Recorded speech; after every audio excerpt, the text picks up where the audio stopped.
সাবেক সংসদ সদস্য ব্যারিস্টার সৈয়দ সায়েদুল হক সুমনের বিরুদ্ধে হত্যা মামলা করা হয়েছে। বৃহস্পতিবার ২২ আগস্ট রাতে আদাবর থানায় মামলা করা হয়।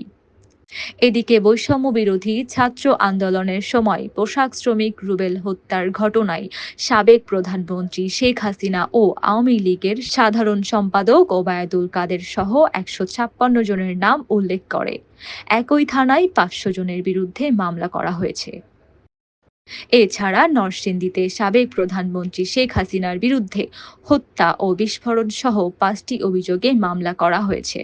বৃহস্পতিবার দুপুরে সদর উপজেলার বাদুয়ার চর এলাকার মৃত আবু সিদ্দিক মিয়ার ছেলে আলমাস মিয়া অতিরিক্ত চিফ জুডিশিয়াল ম্যাজিস্ট্রেট আদালতে হত্যা বিস্ফোরণ সহ কয়েকটি অভিযোগ এনে মামলাটি করেন।